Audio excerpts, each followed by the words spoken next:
Let's talk about the Supertree Grove. It's one of the most iconic attractions at Singapore's Gardens by the Bay, and probably the most distinctive feature.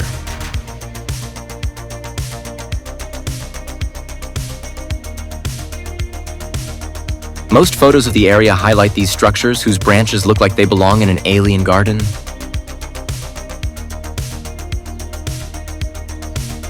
I must admit, this was the image that stuck in my mind and made me dream of visiting this city-state. I'd love to say it was after seeing it in documentaries or reading about it.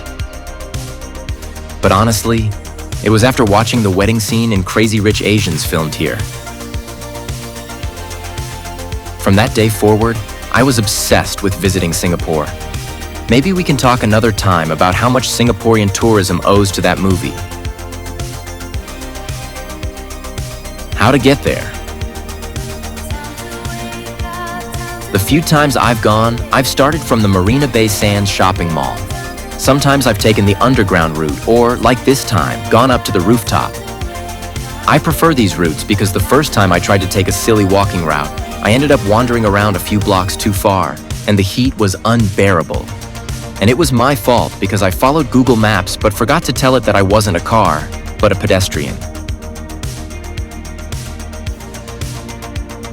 So I recommend the two routes that go through the mall because at least they have some air-conditioned stops. The rooftop route is pretty easy and fairly direct. You just take the escalators in the mall up to the top.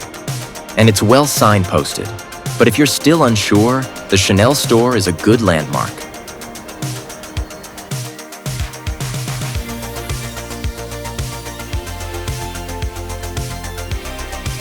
Once you're on the rooftop, and before you even get a glimpse of the Supertree Grove, you can enjoy a prime view of the famous Marina Bay Sands Hotel, with its 3 towers and the famous infinity pool connecting them at the top.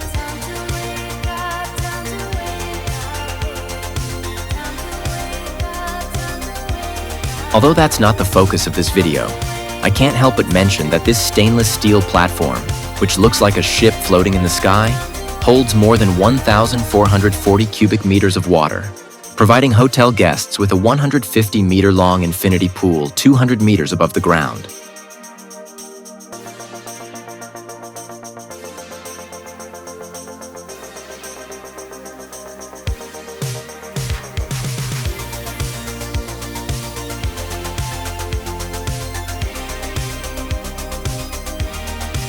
Anyway, this video isn't about that. This is just the path that leads to a high bridge that crosses over the hotel building, but seen from a distance. So, it's about seeing, not touching. And crossing it will take you to the Supertree Grove. However, while you're here, you can get a bird's-eye view of this spectacular building.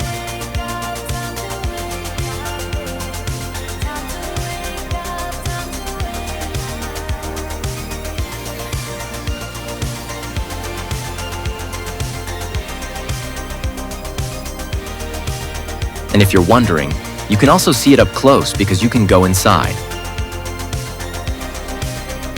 And finally, we've arrived. The great thing about taking the rooftop route is that you can have this amazing view of the entire Gardens by the Bay complex before you enter, with its main attractions. Something that the underground route obviously doesn't offer on its own.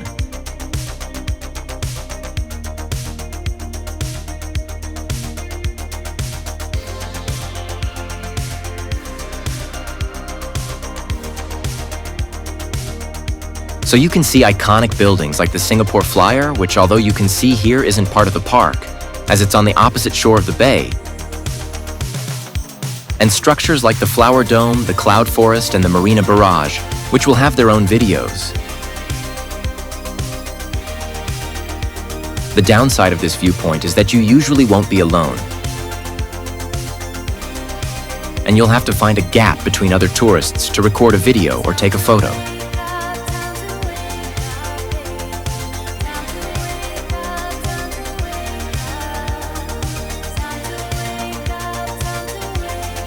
While you're waiting, put your camera aside and enjoy the view. The eye always enjoys more than the lens.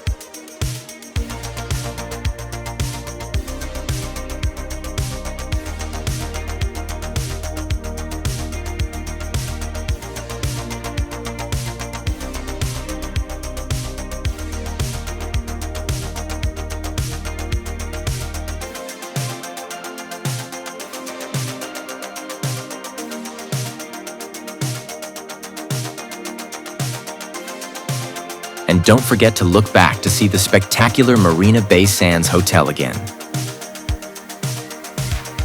I was obsessed with it.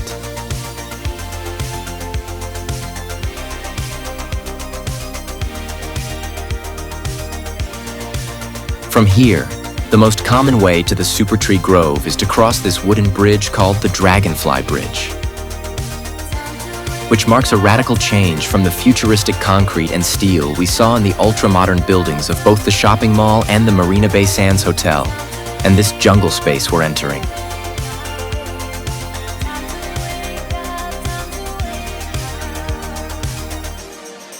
Although, to be completely honest, it's like a fantasy jungle with futuristic touches. But whether it's a controlled environment or not, the lush greenery and bodies of water always give me energy.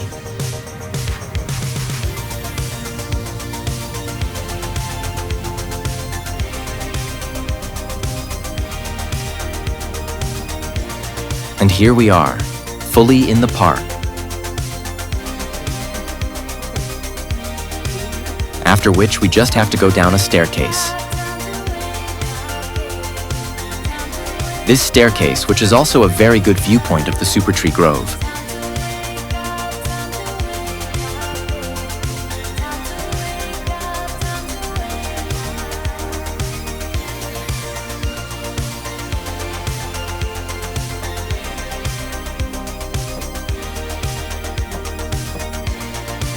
But before we go on, what is the Supertree Grove?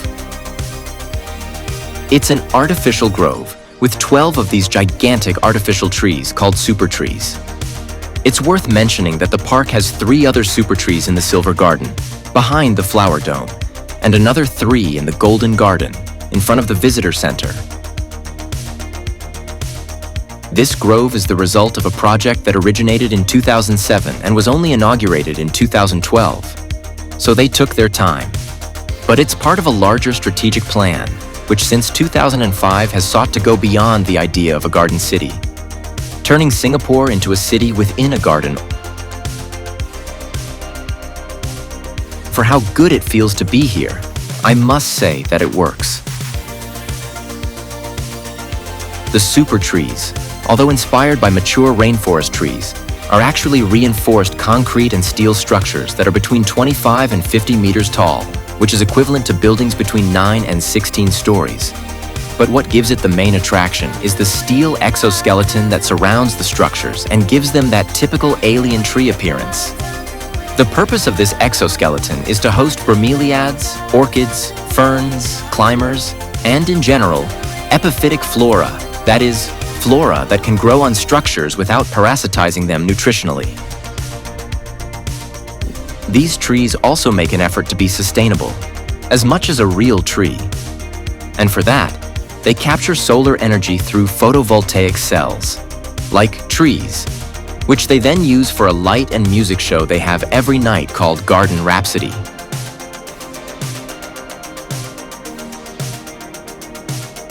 And yes, a natural tree can't do that, but I'm still more of a fan of them.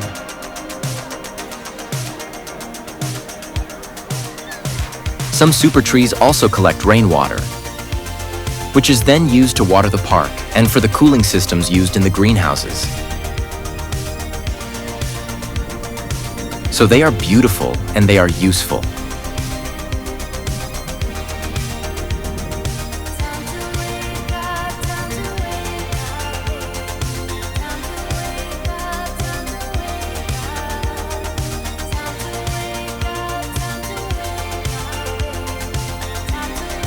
What you should know before you go.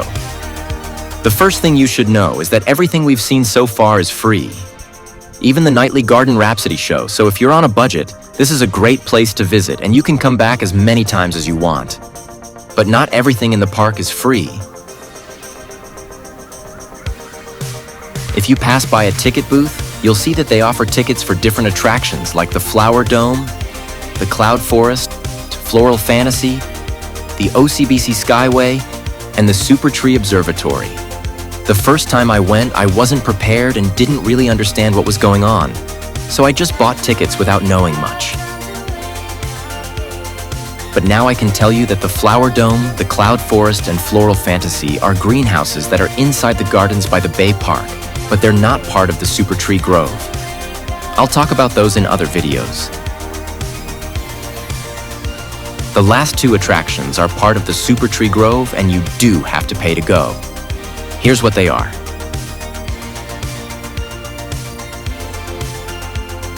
The Supertree Observatory is at the top of the tallest Supertree. Remember I said they could be up to 50 meters tall? Well, this one is 50 meters.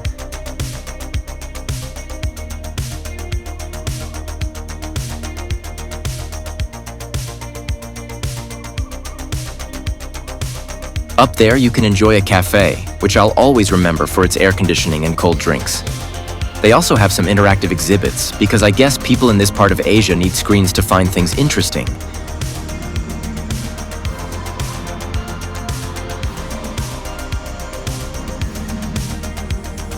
And you can go outside because the cafe floor is surrounded by a circular walkway that gives you a great view of the whole park. But it's not the best view. At the very top of the tower, there's a circular terrace with an even more amazing view of the entire park.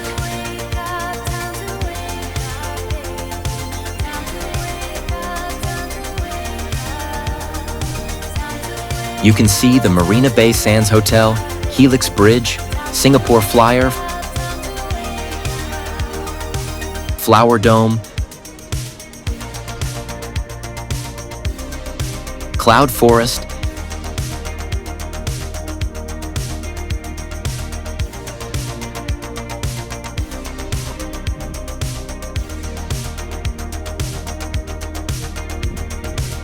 and even the Marina Barrage in the distance.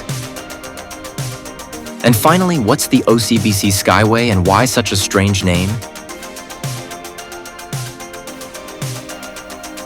It's called OCBC because the Overseas Chinese Banking Corporation sponsors it. It's basically a suspension bridge that connects two of the Supertrees. In this video, it's a cloudy day, and I couldn't go up because my friend was scared of heights. But the first time I went, I walked across it. It was really hot, but I loved every minute. It gives you a great view of the park in Singapore, even closer than the observatory.